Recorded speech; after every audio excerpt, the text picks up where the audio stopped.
Hi, welcome to RCKicks. On today's show, well, we're checking out a brand new release from Kyosho. Well, when I say brand new release, kind of.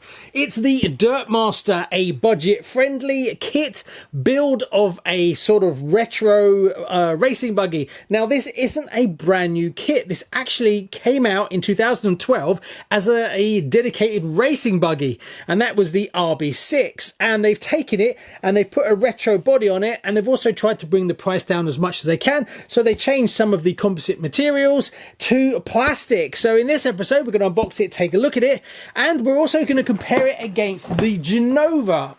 Yep, a car that came out not that long ago by G-Force. Now, a lot of people are saying that the Dirt Master was released as a response to this. This is also a retro style buggy that's just came out, and that will be really interesting to see. So what we're going to do, unbox it, take a look at it. Also, between me and you, I picked up a load of the RB6 parts, all the composite bits, so we're going to look at those and compare them to what's in this kit. I think that pretty much covers everything, so hit it, Charlie.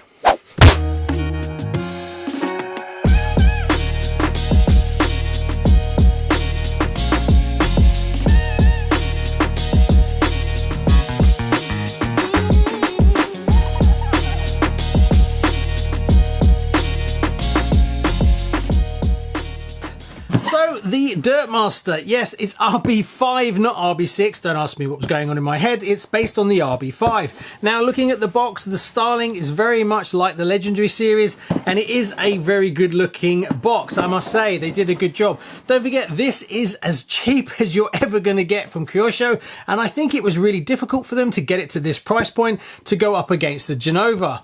And the whole topic of the Genova, a lot of people think, oh no, there's no way Kyosho would have responded to the Genova with something like this. But if you dig into it a little bit, they already had all the molds for this. All they had to do was change the materials, dull down as much as they can with plastic nuts and things like that, put a different body on it, and that's it, and then release it. Also, the manual in this, some people have been complaining that the manual is a bit of a pain compared to the Legendary series stuff. Well, that kind of makes sense, as what they've done is they've just used the manual all the way back from when it was released and just changed the front page. So you can kind of understand that the manual is not going to be up to the same level of the more modern stuff. So also in Japan, they do follow their local markets very strongly. That's why if you live outside of Japan, sometimes the things that the likes of Tamiya, Kyosho, the sort of things that they do is a bit strange, and that's because they're following the Japanese market. So I can really see that Kyosho saw the Genova, saw that it's doing really well in Japan, and then reacted quickly by bringing this out. Anyway, that's my 10 pence worth. I don't know, that's just me kind of guessing and working for a Japanese company for many years, kind of knowing what they kind of do when they're looking at their own domestic market. Right, let's take the body off, take the box lid off, and there's the manual that we're talking about. Yeah, some people have said things like the trees, individual parts are not listed on the trees, they're just the tree individually, and you kind of got to work it out, which is fine when it's the bigger stuff, but when you get down to the shims, and there's quite a few plastic shims in this, that it can be a bit difficult to find the right thickness. So the manual itself, and they've thrown in a little aerial.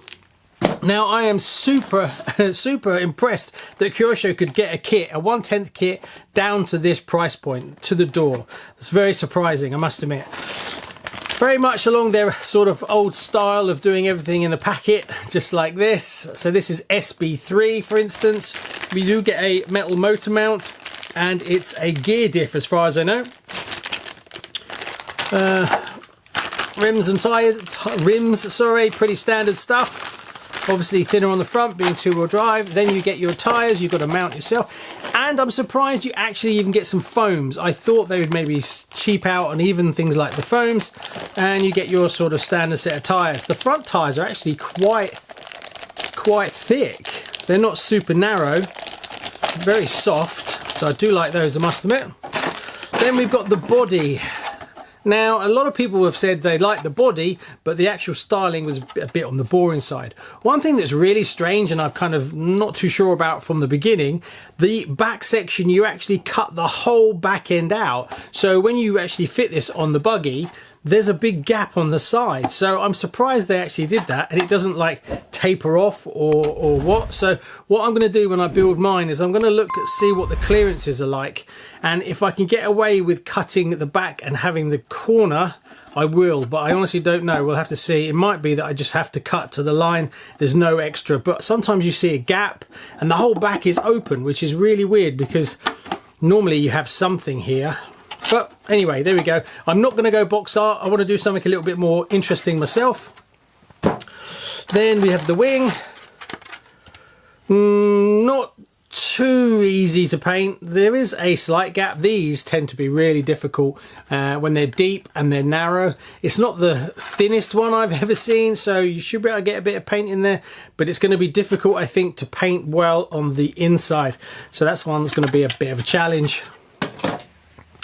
What else have we got? So we've got the diff cover, and we've got the battery mount, battery top, whatever you want to lock on the top, whatever you want to call it.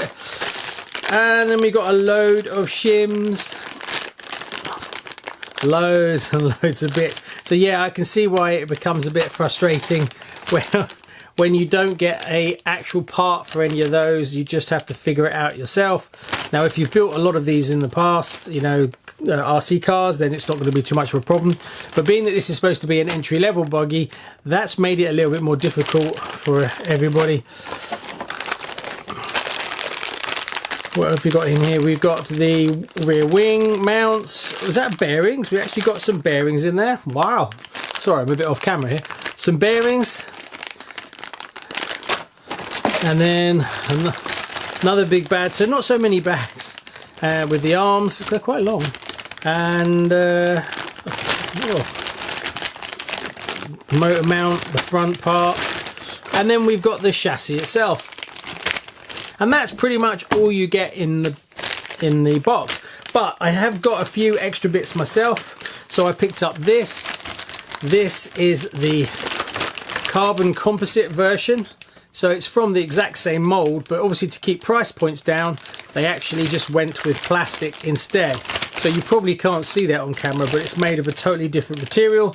Now some people say that the carbon composite is so rigid it doesn't flex, whereas actually the plastic can flex a bit more and is a little bit easier to drive.